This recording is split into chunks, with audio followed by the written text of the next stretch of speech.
And done. Now that I got the Hades and Spelunky video out the way, it's time to move on to my next topic. Do I finally talk about a Yakuza game after saying I would, like, what, almost, 3 years ago now? Did you just say something about my Roblox YouTube channel? Alright, buddy. Say one more thing about LilCVG. Say it again, say it again. Or do I talk about... but not the good ones, though, you know how it be. Hey, dumbass. Yeah, I'm talking to you. Whitby. It's time for you to talk about the Mortal Kombat movie. First of all, I don't even know who you are, and second of all, I don't even have HBO Max anymore. Ow! Alright, fine, I'll review it then. God. Alright guys, it seems that the Elder Gods themselves want me to review this movie, so I shall. You know, it's weird, because the last video game movie I reviewed was the Sonic movie, and as we all know, that was the greatest movie of all time. Which I saw not only on Valentine's Day 2020, but by myself, and I spilled popcorn all over the floor in front of the janitor too. Truly a classic moment in LilCVG history. But anyways, you're probably wondering why I'm reviewing this movie now, like, what? Half a year after it came out? And to answer that question, as you guys know, it takes years for me to upload, and that's because now I'm in college and also working at a goofy ass job where I get screamed at over coffee and feel like I'm about to turn into the Doomslayer. So again, sorry it takes so long for me to upload, but you know, that's just how it be sometimes. But yeah, when I first heard about the MK movie, I was a little skeptical, kinda like with the Sonic movie at first. The first thing that I heard was that there would be this new character named Cole, and he had a birthmark that looked like the MK logo, which also gave him superpowers or something. Not only was that revealed, but then they showed us some pictures in the movie, and oh my god, what did they do to my boy Jax? I don't know what it is with Jax in Mortal Kombat now, but they somehow made his haircut even worse than in MK11. Like, why'd they have to hit this dude up with the Steve Harvey instead of that yee ass haircut? Once again, they should have took my advice and gave him one of these. But I was like, okay, even though this sounds kinda stupid, it might be good. You never know with these video game movies. I mean, hell, Scorpion's Revenge turned out excellent, and the 90s movie was pretty good despite not having an R rating. And then the movie actually released. Now, instead of immediately tearing this movie to shreds and calling it the worst video game movie ever made, how about I start with what I actually liked about the movie? Unlike what I usually do, I'm not going to go over the plot in detail like with the Sonic movie, because not only was the Sonic movie way weirder than the actual games, but if you're a Mortal Kombat fan, chances are you already saw the movie. But like I was saying, why don't we start off with the positives first and then the negatives? To start off with what I actually liked about the movie, the first thing I'll say is that I like that they didn't just straight up copy the original 90s movie. Like, don't get me wrong, that movie is great and all, and honestly is kinda better than the one that I'm talking about today. But yeah, it would be kinda redundant to remake it again, especially after Scorpion's Revenge did that as well. The second thing that I liked was the action scenes, especially the first scene with Scorpion and Sub-Zero. Look, all you need in your Mortal Kombat movie for the action to be good is to have Scorpion say the thing and Liu Kang do those overpowered kicks which take away half your health in MK11. The third thing that I'll say that is hands down the best part of the movie is Kano. This dude straight up carries this movie. Even though Johnny Cage isn't in it as the comedic relief, which, trust me, we'll get back to that soon, this dude is funny as hell. Whoever the actor is must have mained him in the games or something, because his character portrayal is even better than the last Mortal Kombat movie. This dude just says some absolute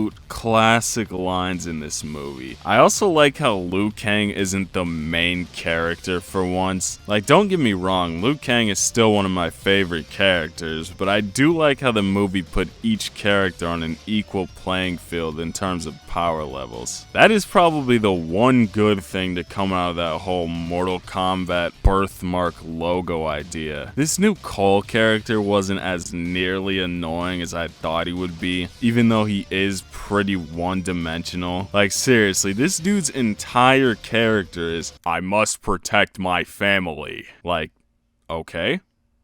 And unfortunately, yeah, that's about all the good things I have to say about this movie, which in total is like, what, 4 things? So now that I got all of that positivity out of my system, why don't we talk about the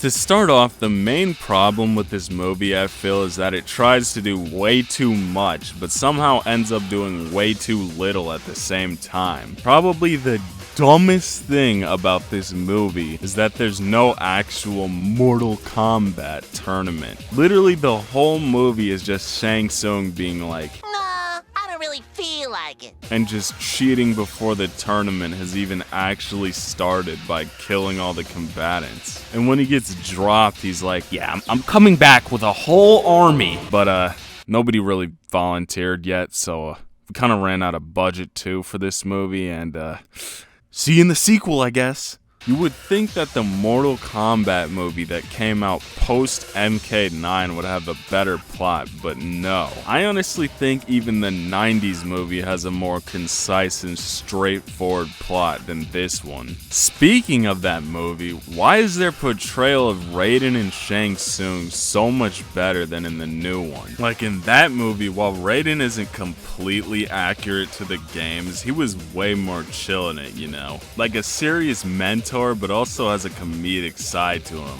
In the new movie, this dude is just straight up an asshole, especially when he just tells Cole, yeah, you clearly didn't memorize the combos, and you honestly kinda suck at the game, so we don't really need you on the team anymore. This dude also just doesn't care at all that Kung Lao died.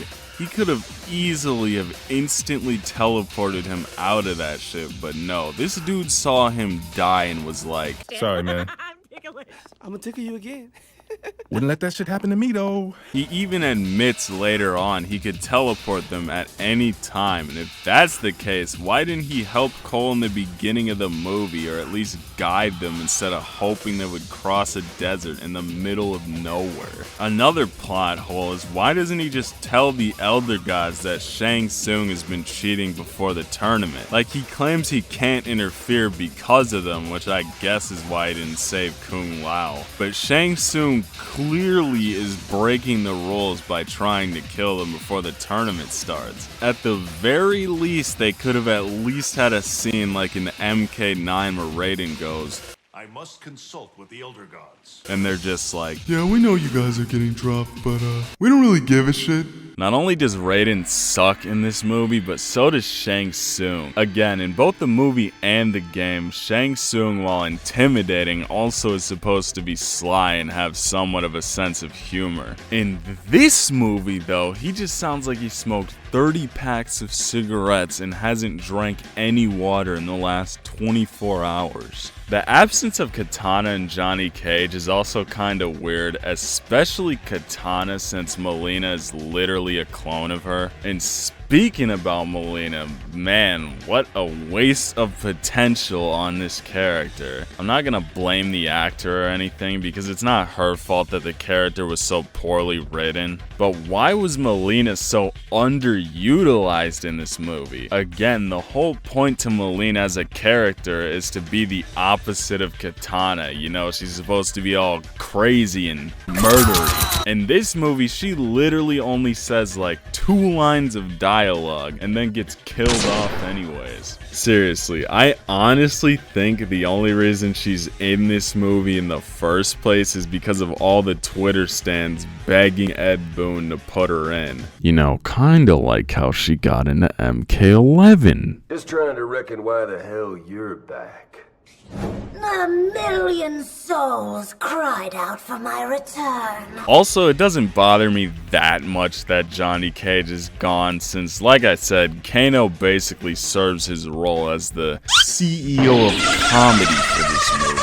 But it is kinda weird, especially if there's Sonya said in the beginning of the movie that most of the warriors were already killed before she met Cole. And since Johnny Cage is gonna be in the sequel, how did he avoid getting killed? And that basically sums up my problems with this movie. While I did enjoy watching it, the plot was just kind of bad and confusing at certain points. Characters like Melina were completely wasted potential, and the ending especially felt very sequel baity, even more than the first film. Overall, I'd probably give it a 6 out of 10 or a C-. In terms of how I'd rank the MK films, I'd probably say Scorpion's Revenge is my favorite just because of how cool the animation was. And even though that movie's not perfect either, it's still probably my favorite MK film. Then of course I'd put the 90s movie, then this movie, and then all the way at the bottom, MK Annihilation. Because, you know, it's MK Annihilation. But yeah, anyways, I'll catch you guys later in the next video. So, goodbye.